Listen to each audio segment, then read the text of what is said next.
자격증 시험 공부가 알려주지 않은 확실한 지식을 확실하게 전달해드리는 채널 공대 브루스. 오늘부터 세상은 이 영상을 본 공대생과 안 본 공대생으로 나뉘게 될 겁니다. 노턴 태분한 유튜브의 수많은 강의를 지금 종결 지으려 합니다. 설명은 지금부터 3단계로 이루어집니다. 한 줄 설명, 1분 설명, 10분 설명. 한 줄 설명. 태분한 등가 회로는 전화번과 저항만으로 표현한 등가 회로입니다. 노턴 등가 회로는 전류원과 저항만으로 표현한 등가 회로입니다. 1분 설명. 엄청나게 다양한 혹은 복잡한 형태의 회로가 있는데 전화번과 저항만으로 동일한 회로를 만들 수 있을까? 완전히 동일하게는 당연히 안 되고 특정 방향에서 느끼는 것만큼은 동일하게 표현 가능합니다. 재료가 전화번과 저항밖에 없을 땐 태분한 회로로 표현하면 되고요. 전류원과 저항밖에 없을 땐 노턴 회로로 표현하면 됩니다. 여기까지는 다 알겠는데 문제가 안 풀린다고요? 걱정 마세요. 10분 설명 지금부터 시작합니다. 합성 저항, 등가 저항 혹시 기억나시나요? 그거 직렬 연결은 더하는 거고 병렬 연결은 분수로 더하는 거잖아. 아닙니다. 그건 계산하는 방법이고 등가 저항이라는 건 다음 질문에 대한 대답입니다. 저항만으로 구성된 복잡한 회로를 단 한 개의 저항으로 표현한다면? 공학에서 가장 중요한 개념 하나 알려드리겠습니다. 모델링입니다. 빅데이터 기반의 분석과는 반대되는 개념입니다. 현상이 존재할 때 그걸 특정 공식, 기호로 표현하는 것이죠. 무게, 질량이라는 것은 무엇일까요? 두 가지 물체가 있다고 해봅시다. 같은 힘을 가했을 때 속도 변화가 큰 물체, 다른 하나는 속도 변화가 작은 물체. 이러한 자연 현상을 F는 ma라는 공식을 통해 분석하고 힘을 가속도로 나눈 값, 그것을 m, 질량 혹은 무게라고 표현합니다. 이 이야기 갑자기 왜 하냐고요? 등가 회로 이야기를 하려고 합니다. 저항이란 무엇일까요? V는 IR 할 때 그거? 아니에요. 또다시 세상에 두 가지 물체가 있습니다. 배터리를 똑같이 썼을 때 전류가 많이 흐르는 물체, 같은 전압에서 전류가 적게 흐르는 물체. 그 물체가 뭐야? 누가 이렇게 물었을 때 무게로 대답할 수도 있고 색깔로 대답할 수도 있지만 전압에 대한 전류로 표현한다면 저항으로 그 특성을 대표한 겁니다. 이것을 공식으로 V는 IR이라고 표현한다면 전압과 전류는 어떤 비례하는 특성을 지니고 있다는 틀에 해당 자연현상을 끼워 넣은 것이지요. 실제로 완전 비례하지 않는다고 하더라도요.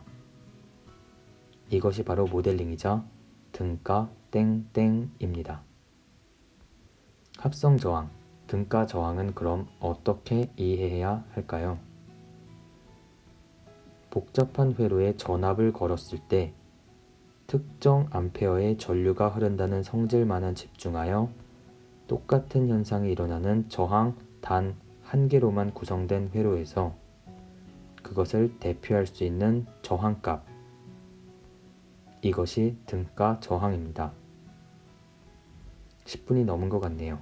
말이 길었죠? 등가 저항을 이해했다면 태분한 노턴 등가 회로는 쉽습니다. 회로가 있다면 내부 회로들을 몰라도 에너지 공급과 소모를 할 것은 간단한 사실입니다. 예를 들어 볼게요. 미국에서 전자제품을 샀습니다.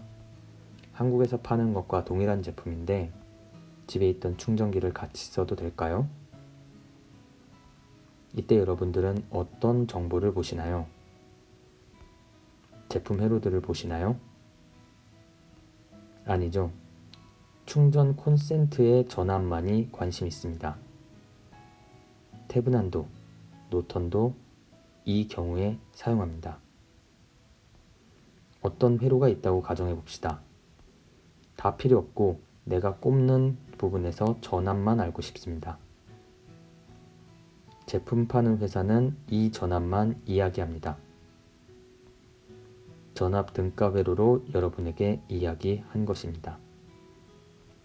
약간의 손실도 있겠죠? 소모 전력도 같이 이야기한 겁니다. 이게 저항을 말한 겁니다. 전압원과 저항으로 특정 회로를 표현한 것. 이게 태분한 등가 회로입니다. 여러분이 접하기는 힘들지만 때로는 전류와 저항을 말할 때도 있어요. 이게 노턴 등가 회로인 것이죠.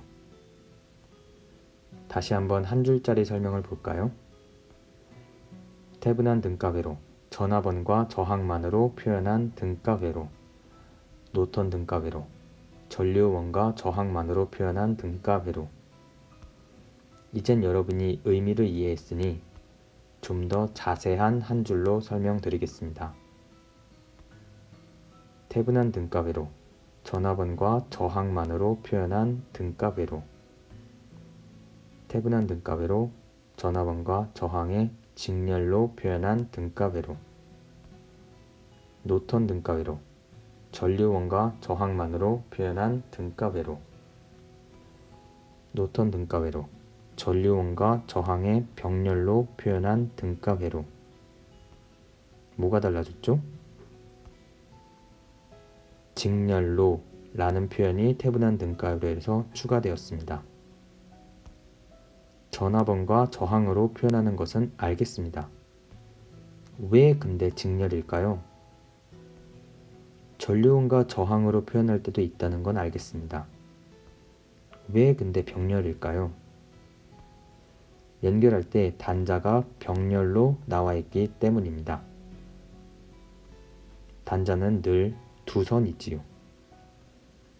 전압과 저항과 병렬로 연결한다면 저항에 의해서 전압 강하를 표현할 수 없습니다. 거기에 또 병렬로 연결된다고 전압이 달라질 건 하나도 없기 때문이지요. 손실을 표현하기 위해서 저항을 이용했는데 저항이 이를 반영하지 못한다면 모델링의 의미가 없어지므로 전압에 확실한 손실을 줄 수 있게 직렬로 연결한 것입니다. 전류원은 그럼 왜 병렬로 저항을 달았을까요? 그래야 병렬 회로에서 전류를 나눠서 손실을 제대로 표현할 수 있는 것이니까요. 정리하자면 태분한 등가 회로는 전압원과 저항의 직렬로 표현한 등가 회로이고 노턴 등가 회로는 전류원과 저항의 병렬로 표현한 등가 회로입니다. 10분 넘었나요? 그래서 어떻게 구하는 건데? 다음 10분짜리 영상에서 찾아뵙겠습니다. 시청해주셔서 감사합니다. 구독, 좋아요, 카톡방 링크는 고정 댓글을 참고하세요.